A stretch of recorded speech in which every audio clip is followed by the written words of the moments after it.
Welcome. My name is Antho, Mr. Hyperlocal with Bullock Russell Real Estate Services, and I'm here with Brian from Sully Chimney Sweep. Thank you so much for joining me, Brian. Absolutely. Well, so I've been running into your company all over the place, Yep. and I'm so excited to speak with you because we're here to learn a lot about the chimney inspection process and what can go wrong with the chimney and the reasons why you should be doing inspections of your chimneys. Can you share with us a little bit about why it's so important? Sure. It would be a great idea to inspect your chimney thoroughly before using it, because if you have cracks inside of your chimney flue liner, if there's holes in between the joints, you won't really see it unless you get a camera inspection up in there. And you want to be able to tell if the chimney is intact internally. So it's a really good idea just to check the whole inside for any type of hidden dangers that could not be seen by just a typical home inspection. So that's what we typically recommend getting done. And what's a worst case scenario here? You're talking about cracks inside your chimney. What could happen? What could happen is these cracks can slowly expand open as it gets really hot in the flue, and it allows gas to pass through, embers, sparks, and it could actually overheat the inside wall. So behind the structure here, if there's any kind of 2x4s or construction, it can get really warm and cause a house fire. And you wouldn't really even know that even if it was currently happening until you start to smell it or see it. So really important to check it out. Part of the reason for that is that when they build these chimneys, they use a mortar that's not meant for heat. And so over time, it wears out, it falls out, and then you've got vented gas going through that is going up in between the walls. So really a good idea to check that all out. Do you think that we could maybe see firsthand what it's like to check out these chimneys right now? We got a chimney right here. Yeah, sure. Absolutely. We can check that out. Awesome. Let's do it. Okay. Pumped on that. All right. Here's our phone number. Nice. All right. Let me get my equipment out. Get my gloves on.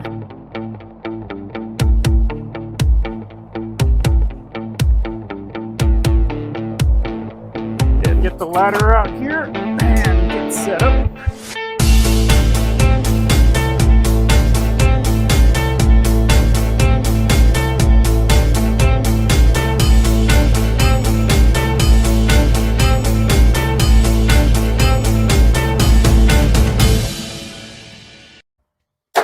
Look at this.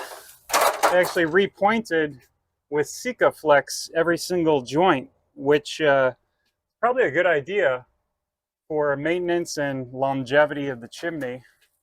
That's why it looks a little bit like a glossy. Typically, it's more of a, see down here, that's the normal cement in there. This has all been redone, and that must have taken at least a few hours. Pretty impressive. So that's good. That's essentially adding a little bit of life to this one, huh? Yes, yes. Okay. Most likely a lot of the joints in between here were sort of washed out, and the cement was coming out, so they're just trying to fill it in and repoint it. Awesome. Yeah. Well done. So what I'd like to do here is get the ladder set up against the chimney as opposed to going against the roof, so we can limit the walking on the roof.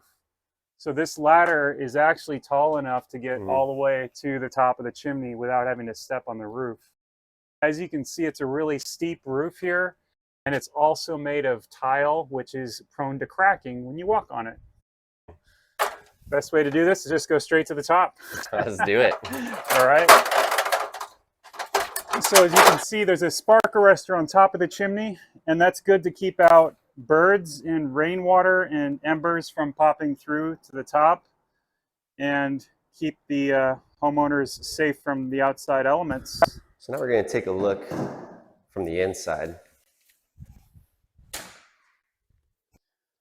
The good thing about doing this inspection is you can see the entire inside of the chimney, whereas when you get a home inspection done, they're taking a flashlight and they're looking up inside the chimney and making sure there's no visible cracks inside here. So you're going to get a just a quick view of the inside of the fireplace, the inside of the smoke chamber, but not really internal in the flue. And that's where a lot of the hidden dangers are at. So this was a really good idea just to get it fully inspected. So the home inspector. Looking at the, just the brick joints here to see if there's any cracks in the brick joints. Maybe a little bit of a missing mortar in that joint there. It's hard to see it. Hard to see, yeah. Yeah. And they're also looking for the safety clip that's up in here that's often called out. If you close the flue and the flue doesn't shut all the way, that's a gas code that it needs to be able to stop from being shut all the way. You can see the little clip on there. That's part of the gas code to have that on there to prevent the carbon monoxide from spilling back into the house. Where's the clip? It's that shiny silver thing right there. On the left, that bolt? Right there, yeah. Oh, okay. Yep. Awesome. That's the most common thing called out on home inspections. What's that called? A damper clamp. There you go. Yeah. Also, you want to check the gas. When you have gas logs in here, you want to check to make sure that the line is not leaking. So this is the gas connection in here. This hose here connects to the lighter here, and the lighter starts off and the flame comes out through here. So what you need is a gas key, and let's see if we've got one here. I've got one here.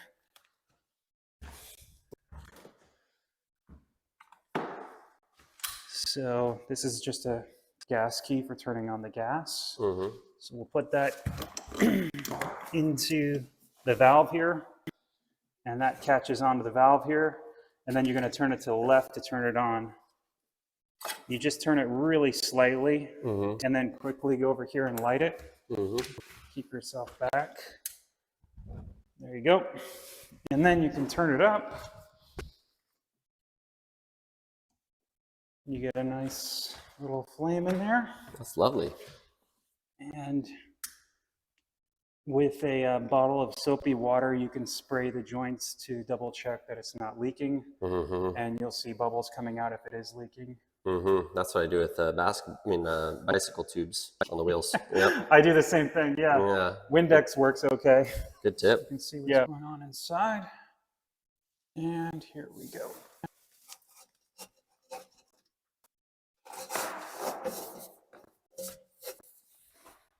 So these are the clay tile, or these are cement tiles. They're sometimes made of clay, sometimes made of cement, and these are the tile joints right here. So we're looking at whether or not they're in good shape or not. Like right here.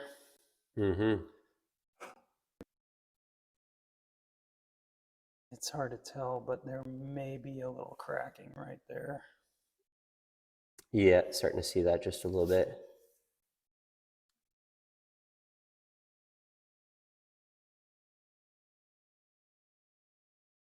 So we're going to zoom around here and check the entire tile.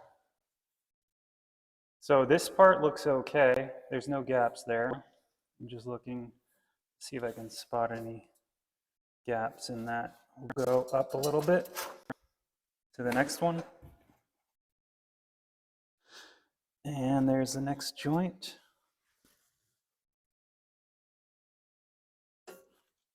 See, this looks like it could potentially be a crack right here.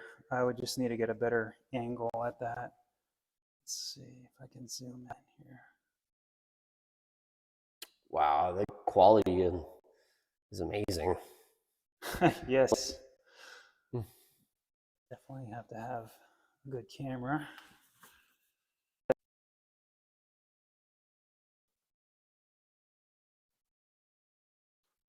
The joint itself looks okay, but it looks like there may be a little bit of cracking here. Just add another pole here.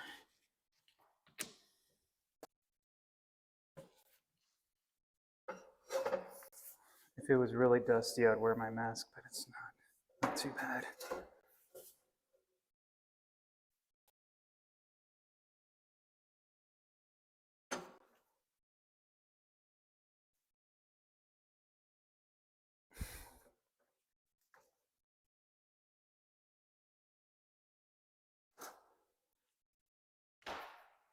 Yeah, joints appear to be in good shape, so that's good news.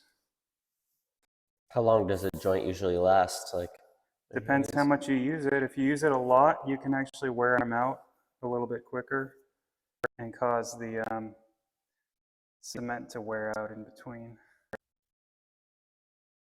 So that doesn't actually look like a crack. It looks more just like a scratch.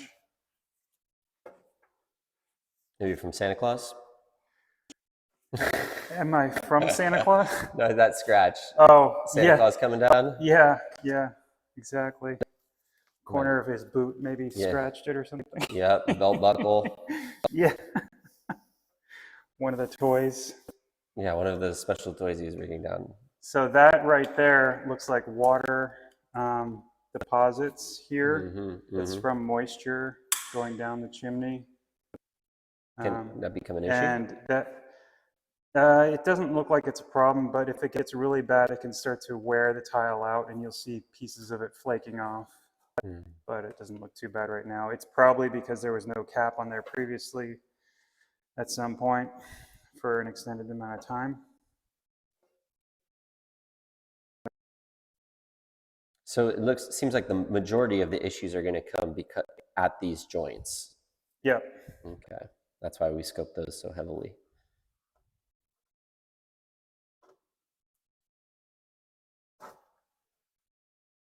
What we're really interested on here is the joints that are below the roof line. Once you get above the roof line, there is no surrounding wood around it. So it's more important that the joints and the tiles are in good shape below the roof line. Just as a note, there's often companies that will scam you and tell you you've got to reline your whole chimney because there's a crack on the top tile, which is not necessarily the case. So just be aware, all you homeowners out there, that you can sometimes be told your chimney needs to be relined because there's a crack, and that crack is right around the top of the chimney. And that is not necessary.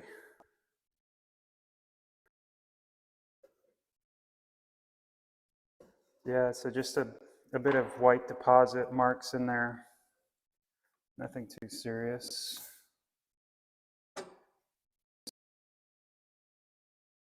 They made the joints on this chimney really tight, which is good. So good construction here. Yes. In this neighborhood. Yep. So at this point, we're actually above the roof line, so we're going to conclude the flue inspection here. Wow, Brian, that sure was interesting. Thanks for showing us that. Absolutely. For homeowners who are watching this, about how often do you think that they should have their chimneys inspected? You should have your chimney inspected annually if you're using it with wood burning.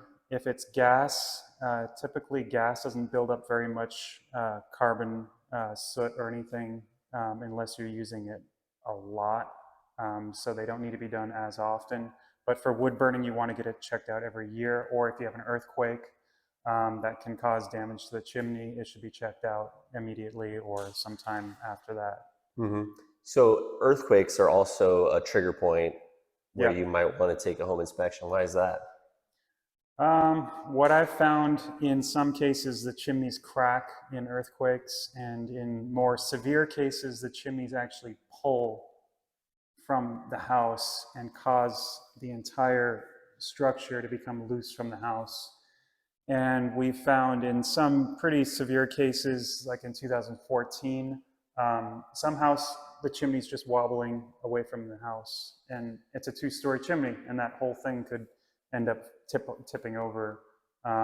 Lesser extent of cracks would be like vertical hairline cracks in the bricks, and that all should be taken care of pretty much right away. Yeah. Wow, so the attachment of a chimney to the house is a crucial part of the structure there, and that could be a very serious issue, I could tell. Yeah. Would you say that's the most serious thing that could happen to a chimney? I would say so, because you're going to actually have to have the entire chimney forcibly pushed up against the house with a large, whatever tool they're going to use for it. And then the straps running through the attic or through the ceiling need to be retightened on, and that can be quite difficult to do. It's kind of rare, but it does happen, especially with heavy earthquakes. Yeah. Whoa. Well, so if people are going to be getting it done maybe annually or semi-annually, what's the cost for that for a homeowner? You're looking at, if it's just an inspection, it can be anywhere between $199 to $229, and then for cleaning, it would be an extra $50. And we can offer discounts in certain times of the year, like in the summer, we do offer some discounts. That's super reasonable. Yeah. I would say. Yeah, usually it takes about an hour for an inspection and cleaning. Maybe a little bit less if it's just for an inspection, but sometimes an inspection by itself can take up to an hour because we're really detailed in how we check everything out. And so are there different types of chimneys, Brian? Sure. There is the masonry chimney here. So that's one type of chimney. There's a prefabricated chimney, and that's just a metal pipe type chimney that comes with a box, and you put the box inside the wall, and you can burn wood or you can do gas if it's a Class A chimney. And there's another metal fireplace box with a smaller pipe called a B-vent fireplace, and then there's another one called a direct vent fireplace, non-wood burning for those two. And there's other freestanding stoves and pellet stoves and all kinds of stuff. Yeah. And what's most common around here in Orange County? I would say the brick chimneys are most common. That's what I'm normally working on every day. And so were these different types of chimneys built in different eras, or how did that work? Yeah, so you've got the masonry chimneys that started from way back in the day all the way up until about the 1980s, 1990s, and then the Class A chimneys, which are metal pipe chimneys that start in 79 all the way up until 2012. 2012 on, they switched over to more of a light switch type fireplace, which is a lot lower heat, and it's simply turning on a switch on a wall and that ignites the flame, and there's no wood burning allowed in any of those homes, and that started in 2012. Interesting. So that you really don't need much maintenance on those. Yeah. Good to know. Yeah. And can we see an example of these other types of chimneys in this area, you think? There's some right outside. Love it. Let's go take a quick look. I love that.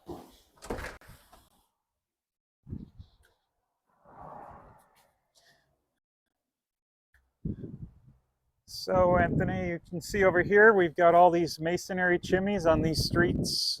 This whole street is all masonry brick chimneys. It's all red brick. And that's what we looked at today. And then if you look across the neighborhood over here, those were all built at a bit of a later date. They've got stucco and metal pipes and metal caps, and it's all prefabricated. There's no brick on any of those. Interesting. Wow. I love that. That was so interesting, Brian. How long have you guys been in business? Since 2003, so 20 years. I see. Awesome. Brian, thank you so much You're for welcome. coming out and sharing all your great Absolutely. information with us. Yeah, you got it. Really appreciate it. Okay. All right. Thank you for coming, Brian. Yeah, you got it. Absolutely. We'll see you next time. Yep. We will see you next time. Next chimney.